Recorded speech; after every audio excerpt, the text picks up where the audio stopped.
guys, so one of the most frustrating things that people often deal with is bloating, and I see this a lot of people bloat.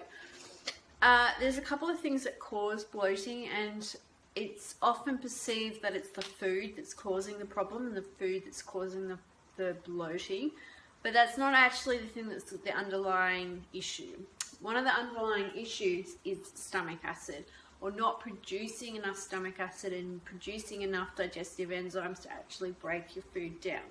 So there's two components to bloating. The first one is not enough stomach acid.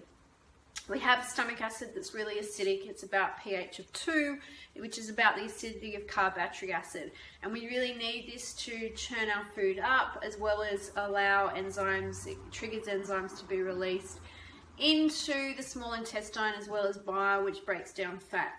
When we don't have enough stomach acid, what happens is a food can often sit in our stomach for longer than it should, and then we also don't release enough enzymes allowing our food to be broken down for it to be adequately absorbed. So we don't have enough stomach acid. Then what happens is we have bacteria that travels upstream. So we have too much bacteria in the upper part of our intestinal tract. Most of it resides in our bowel, but it can move, or in lower parts of our intestine, but it can move upstream. And so what happens is we have low stomach acid, so we have maldigested carbohydrate. So maldigested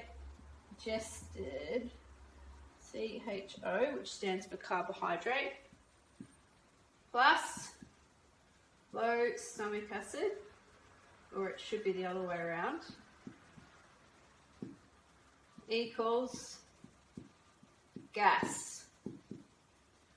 And so what happens is your food sits in your stomach, it moves into your small intestine, it's not being broken down properly. These guys that have moved upstream decide to feed on the carbohydrate because it's not being absorbed into your bloodstream and it's not moving, and then it produces a gas, and the gas is a byproduct of the bacteria. So in order to reduce your bloating, you first of all need to remove some of the foods that are probably causing the bloating, and this often is where things like FODMAPs comes into it. So people are often put on a FODMAP diet because they're having digestive symptoms, but the FODMAP diet is not the solution to the problem. It's just a way or a pathway to actually help you heal. This is one thing that people seem to miss. They're like, I'm on low FODMAPs, and they stay on FODMAPs for a long time. The purpose of FODMAPs is not to stay on FODMAPs. It's just to identify what foods are actually irritating you. The root of the cause, one of the things is slow, I'm like really on the whiteboard today. Root cause is the low stomach acid, and actually increasing your stomach, your secretions in your small intestine, so you're absorbing your food. So a few easy ways that you can increase your stomach acid. First thing is lemon and warm water. You can do lemon and warm water before you eat. 10 to 20 minutes, half a lemon with a little bit of warm water, not hot water, warm water. Hot water will degrade the vitamin C and the other therapeutic components in the lemon. Apple cider vinegar and warm water, same thing. You can also take some digestive enzymes when you eat your meal, things that will help increase your stomach acid. And the other thing you can do is eat, be present with your food. Don't eat in front of the computer. Don't eat when you're stressed.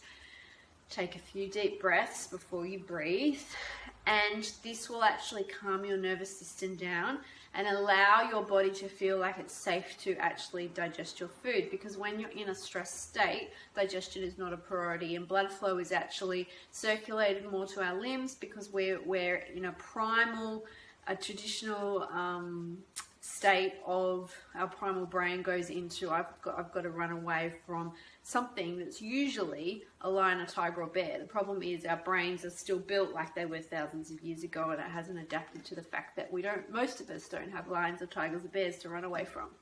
So we've got to eat in a calm state. Chewing your food is the other thing that you can do. All of these things are really cost effective and easy ways to increase your stomach acid, and the more you chew your food, the more saliva you produce, the more messages you send to your digestive tract that food is on its way, and more enzymes and bile acids will be released in order to break your food down.